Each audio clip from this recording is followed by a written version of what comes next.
Gazette du Togo, une vision sur l'actualité togolaise et sur le monde.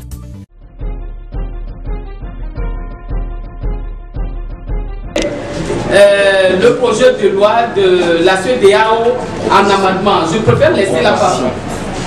En proposition de loi à déposer. Oui, sur cette question, je crois que la réponse est déjà dans la déclaration de Métamigani, puisqu'elle vous a dit qu'on a fait des propositions de loi de révision constitutionnelle. Hein?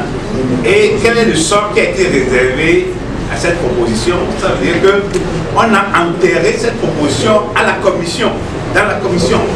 On n'a même pas essayé d'envoyer le texte en plénière. La commission, le président de la commission a dit il n'y a pas de consensus, donc on n'étudie même pas ce texte. Donc, si on refait la même chose en prenant le contenu de l'avant-projet rédigé par l'expert et transformer ça en proposition, ça aura le même sort. Donc on préfère que le gouvernement lui-même prenne sur lui de saisir l'Assemblée avec le texte rédigé par l'expert de la CEDEAO. En ce moment-là, on sera sûr. Et encore là, on n'a pas encore su, puisque vous vous souvenez de 2014, ils ont envoyé un projet de loi gouvernementale qu'on a étudié en commission, qui est parti en plénière. En plénière, nous, députés de l'opposition, nous avons voté ce texte et la majorité, comme un seul homme, tous ils ont voté contre. Donc on ne veut pas se retrouver dans la même situation.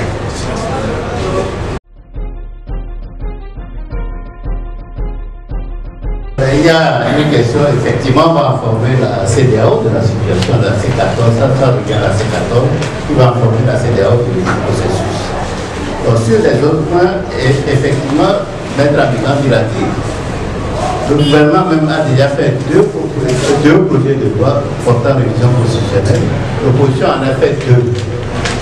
On n'arrivait pas à s'entendre. La CEDEAO a intervenu pour nous apporter appui, pour nous aider à trouver une solution. Donc pour nous, le texte qui peut être étudié, c'est le texte de la CEDEAO. Donc il ne faut plus revenir dessus. C'est le texte de la CEDEAO qui doit permettre un consensus pour deux. Parce qu'on n'arrivait pas à s'entendre avec le texte du gouvernement. Le gouvernement aussi n'arrivait pas à s'entendre avec notre texte. Donc le texte de la CEDEAO devait permettre un accord entre nous deux. Nous ne comprenons pas pourquoi le gouvernement laisse ça de côté et amène son projet de loi. Nous avons actuellement une proposition de loi, mais ce n'est plus la peine de la porter dans la mesure où, pour nous, la CEDEAO devait servir d'arbitre et nous amener quelque chose qui va permettre un consensus.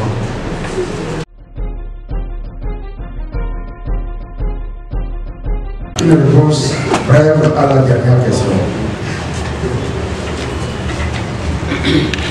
Le texte qui fait foi est paraphé et signé.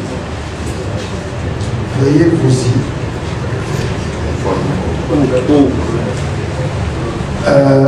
Ouais, ça c'est une bonne question. Où?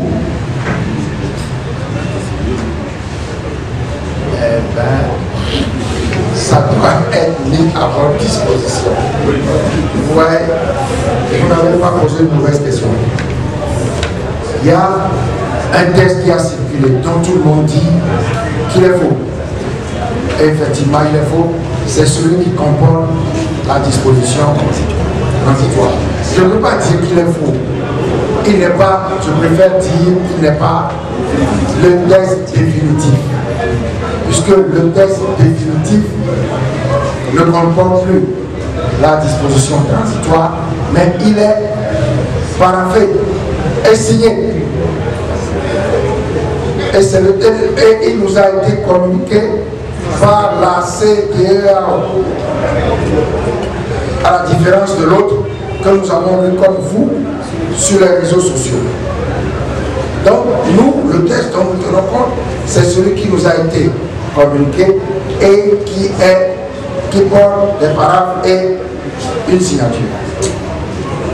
Concrètement, est-ce que les excuses. On veut savoir le contenu, c'est quoi ce qui est vrai. Savoir. S'il vous plaît, je vais y arriver là parce que je comprends qu'il y a beaucoup d'équivoques par rapport à ce qui circule, ce qui se dit et autres. Quand on a posé la question concernant la formule transitoire tout à l'heure. Donc je préfère vous lire le texte, l'avant-projet tel que transmis par la CEDEAO à toutes les parties, dont la C14. Cette proposition dit proposition d'un avant-projet de loi portant modification des dispositions des articles 59, 60 et 100 de la Constitution du 14 octobre 1992. Chapitre 1er. Dispositions générales. Article 1er. Les dispositions des articles 59, 60 et 100 de la Constitution du 14 octobre 1992 sont modifiées comme suit. Article 59 nouveau. Le président de la République est élu au suffrage universel, libre, direct, égal et secret pour un mandat de 5 ans, renouvelable une seule fois. Nul ne peut exercer plus de 2 mandats présidentiels ou prolonger le mandat pour quelque motif que ce soit. Cette disposition ne peut faire l'objet d'une révision. Article 60 nouveau. L'élection du président de la République a lieu au scrutin uninominal majoritaire à 2 tours. Le président de la République est élu à la majorité absolue des suffrages exprimés, représentant au moins la moitié des électeurs inscrits. Si celle-ci n'est pas obtenue au premier tour du scrutin, il est procédé le 15e jour après la proclamation des résultats définitifs du premier tour à un second tour. Seuls peuvent se présenter au second tour les 2 candidats ayant recueilli le plus grand nombre de voix au premier tour. En cas de désistement ou de décès de l'un ou l'autre des 2 candidats, entre les 2 tours, les suivants se présentent dans l'ordre de leur classement. Au second tour est déclaré élu le candidat qui a recueilli le plus grand nombre de voix. Article 100 nouveau. La Cour constitutionnelle est composée de 7 membres nommés pour un mandat de 6 ans, renouvelable une seule fois.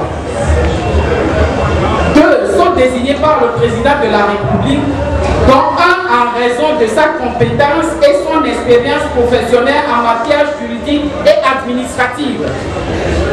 2 sont élus par l'Assemblée nationale à la majorité absolue de ses membres.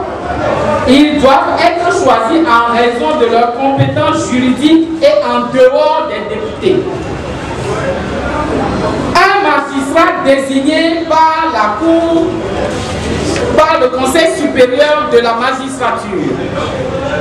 Un avocat désigné par ses pairs et ayant au moins 12 ans d'ancienneté et d'une probité reconnue. Un avocat désigné par ses pairs et ayant au moins 15 ans d'ancienneté et d'une probité reconnue. Un professeur d'université titulaire en droit élu par ses pairs et ayant au moins 15 ans d'ancienneté. Le président de la Cour constitutionnelle est nommé par le président de la République. Article 2. La présente loi sera exécutée comme loi fondamentale de l'État. Fait à nommer le 27 octobre 2018, portant signature donc de l'expert. Voilà le texte qui nous a été transmis par la CEDEAO, annexé au rapport définitif de l'expert. Merci.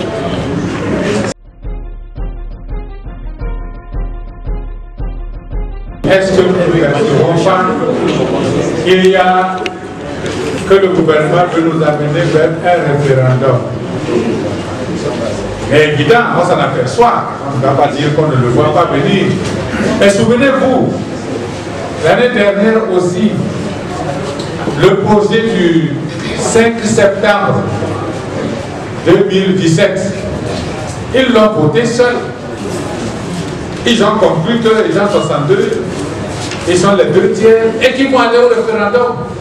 Vous vous souvenez de ça? Est-ce que ce référendum a eu lieu? Et ils l'ont oublié pourquoi? Parce que vous vous êtes levé contre. Donc voilà, si on veut nous conduire vers un référendum que nous ne voulons pas, le référendum n'aura pas lieu.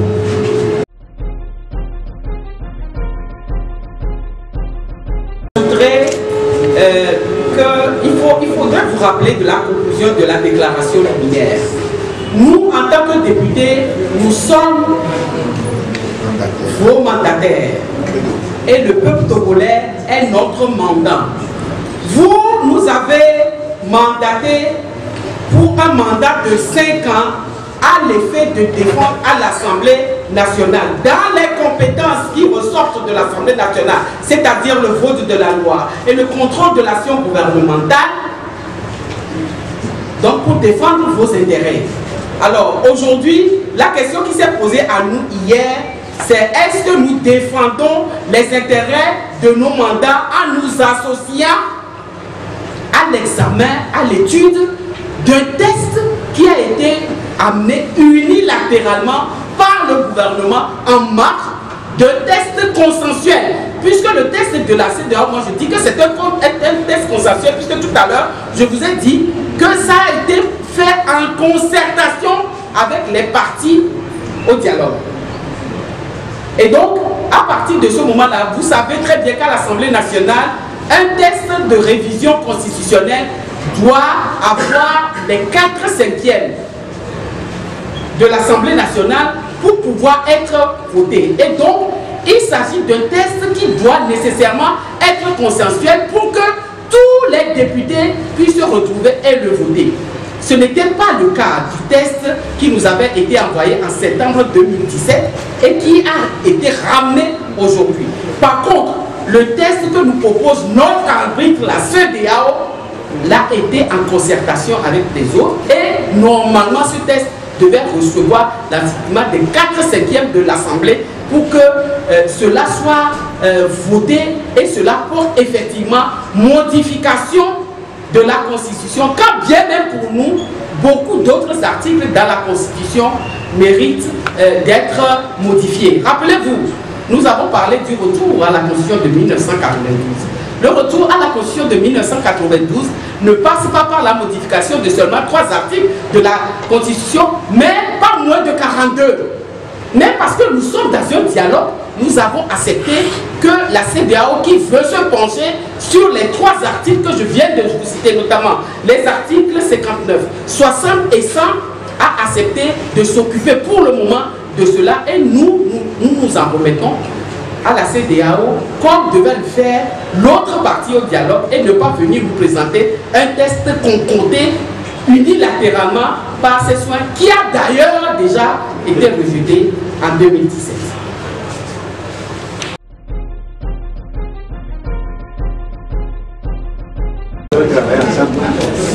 Dans le chronogramme, il y a des dates butoirs auxquelles les tests doivent être présentés. Et la date butoir, c'est une date butoir. Pour que le test soit transmis au gouvernement, c'est le 15 novembre. Rappelez-vous, vous avez entendu Bawara sur les radios. Bawara a reconnu que ce test leur a été transmis le 12 novembre. Donc, on était encore dans le délai de la date butoir du 15 novembre. C'est justement malgré cela, malgré le fait qu'ils aient reçu le texte, qu'ils n'en ont pas tenu compte. Ils ont fait un autre texte. Ce n'est pas par rapport, la signature, c'est la signature du jour où l'expert remet le texte à la CEDEAO. Et maintenant, la CEDEAO prend des dispositions pour le transmettre. C'est comme ça, il n'y a pas de contradiction avec les dates de signature. Gazette du Togo, une vision sur l'actualité togolaise et sur le monde. Rejoignez-nous sur le www.lagazettedutogo.com ou sur nos comptes Facebook, Twitter et YouTube. Pour tout contact, écrivez à contact@lagazettedutogo.com ou appelez le 92 80 88 53. La Gazette du Togo, c'est l'information en continu.